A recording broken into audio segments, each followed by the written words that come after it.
You, 14 years old, wake up and head to the kitchen for breakfast before school. While you're eating, you see the newspaper and glance at the missing kids section. It's you. Date missing, 10 years ago. Oh, local seal spotted in North Harbour, I said, mouth clamping around my spoon as I went through my morning cereal. The sweet taste of the honey-coated flakes pairing well with a read over the morning news. People always said that reading the newspaper was an old man's activity, and maybe that was true, but there was something calming about flicking through the light paper pages. Not sure how a seal is a local? Is it really local if you live in the sea? Thinking out loud had always been a bad habit of mine, and I paid the price for it as a bit of milk and saliva dripped onto the newspaper, painting the seal's chubby face in droplets. Damn it.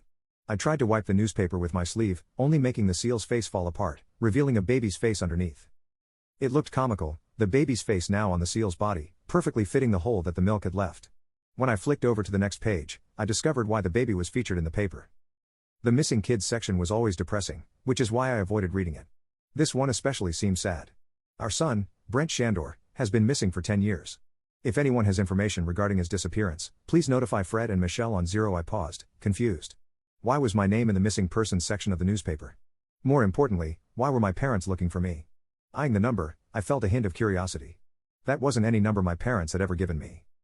They were still in bed. How hard would it be to correct the situation by asking them? Yet, some swirling hunch in my stomach told me not to do that.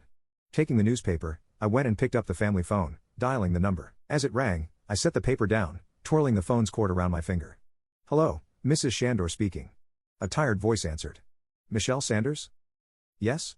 That's me. Who is this? You said you were looking for your son? It's just, I have the same name as your son, and you have the same name as my parents. I'm sorry, this was dumb, I just thought maybe I went to hang up, realizing I was opening some poor mother's old wounds for the sake of my own curiosity. Wait, don't hang up. Please. Even if there were only a slight chance, I was hers. She seemed desperate to take the risk. Our son was taken by our old neighbors. They were obsessed with us. Where are you? I'll drive there now, and we can clear this up. I heard the creaking of stairs as my dad's voice groaned out, forcing the sleep from his throat. Boy, shouldn't you be at school? Who are you talking to? I panicked, having to make a split decision. Fly North School. I have to go, I said, hanging up the phone, rushing for the door, grabbing my bag on the way out. Boy, you better not be ignoring me. The footsteps getting faster. When I was outside, I ran, unsure why I was running from my father. He had never been horrible to me. Stern, but that wasn't weird for a parent. Still, something about this day had my feet moving. As I rushed to school, I heard the hiss of his old car starting up. The blue Ford coughing up a puff of black smoke as it screeched out of our driveway. That was weird. He never left for work this early. What could he be doing? Then it hit me. I had left the newspaper by the phone. My heart raced as I picked up the pace, though no amount of running would beat a car. As the hammering engine got closer, I tucked my body behind a tree, holding my breath as the car rolled to a stop. The engine puffed, staying there for a moment. Then it shut off, making my heart sink. He had spotted me. That had to be it. The door squeaking open as I held myself, wondering whether I should just give myself up now to avoid any punishments. Then, the car engine started again, and I saw the rear of his car trudge down the street. The trip to school was tense. Carefully dodging public areas out of fear that I would run into my dad. Again, I didn't know why I was scared of him. I hadn't been before today, and yet something about that phone call made me question my family. What if they weren't really mine? When I arrived at school, police cars greeted me. Expecting the worst as the officers pulled me aside. The woman tapping me on the shoulder, leading me away from my classmates. Did you call a Mrs. Sanders earlier today?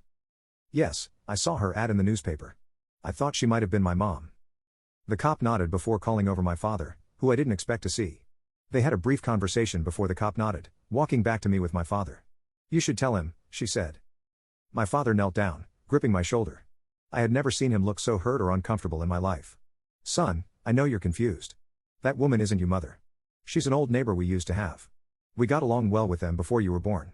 Then suddenly, things changed. Once you arrived, they started copying us, trying to imitate us. Then, one night we found them trying to kidnap you, and they were arrested. We decided it would be best if we moved towns after that happened. Seems they haven't given up on trying to steal you away. He's telling the truth. We have a file on her and her husband. It's a good thing he called us when he did. Who knows what would have happened if she arrived at the school. She might have lured you away. I'm going to escort you and your father home. It's safer if you stay at home until we find them. All right, I murmured, being led to my father's car by the officer and my dad. As I got into the passenger seat, I could only feel a rush of relief. Relief that my parents were actually my parents and relief that I had avoided running into those strangers. I'm sorry, Dad. It's all right, boy. I know this is all confusing for you. Love you, he said, rustling my hair before we headed home. Love you too.